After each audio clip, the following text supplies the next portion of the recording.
Hello, hello, and welcome to Coaching Corner with me, Tracy Forsyth. And today I want to talk about how to embrace awkward moments. And, awkward, I looked it up.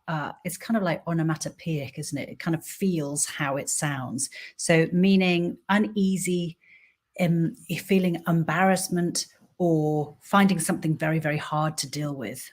And I don't know about you, but I felt like a very awkward young teenager.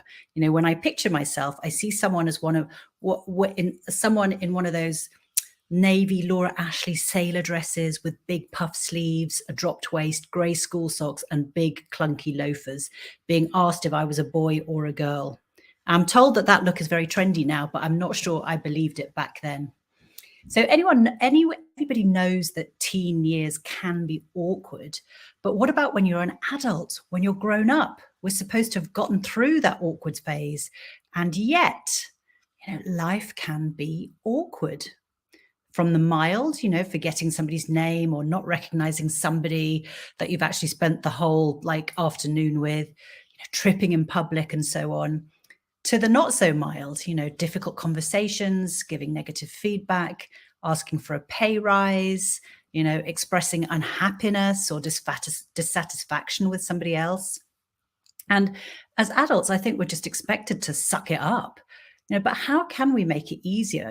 What are the ways to embrace the awks rather than to dread them, worry about them, and hate them when they're happening? So I think that a few things can help.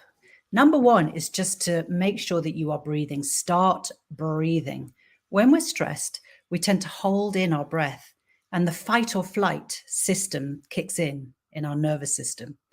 So by taking a conscious breath, making it slower and deeper is scientifically proven to kick in that rest and digest part of the nervous system. So it calms you down, gets more oxygen into your bloodstream, and it just allows you a moment to think.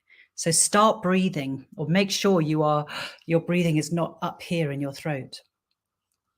Number two, I think, is to name what is going on. Internally, name what you're feeling. What are the emotions? For example, I'm feeling very embarrassed. I haven't seen that person since X, and I'm really worried about what the reaction is going to be. So I think naming what you're feeling helps separate the emotion from fact. So the emotion or the feeling may be transitory, linked to that moment, but it won't be forever. Yeah? So I think it just helps you sort of emotion from fact. Okay, so number three is to zoom out very, very high to a helicopter view. Yeah. So this is also known as taking things from a balcony view. When you're deep in awkward territory, you're very much on the dance floor, flooded with emotion, and it's very hard to view things clearly. But if you zoom out up to the balcony or even further to a helicopter view and look down at the dance floor, you get a different perspective.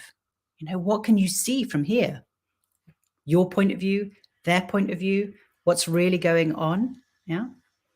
So number four is, when you're from that perspective, is to ask yourself what is important. I think this is key to embracing awkward moments.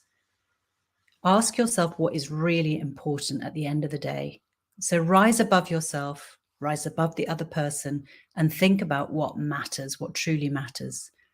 And the answer may well help you act in the moment, whether it's giving you the courage to stand up for yourself or stand firm on a point of contention because what matters is this, or it might be actually what's really important is, say, the friendship. So it might be about apologizing, acknowledging the other person's point of view, or it might be something like laughing it off, making light of it, brushing it off. It all depends on what is important at the end of the day. So number five is finally to show yourself some compassion. Going through awkward moments takes its toll mentally, physically, and maybe even spiritually. So take some time to process the moment afterwards. Be kind to yourself and acknowledge yourself for how you handled it, what qualities you showed through all of it, and have a think about what you need to move on. And remember, if all else fails, that's saying this too shall pass. But I do think it's easier if you try some of these steps out. So let me know if they work for you, and take care. I'll see you next week.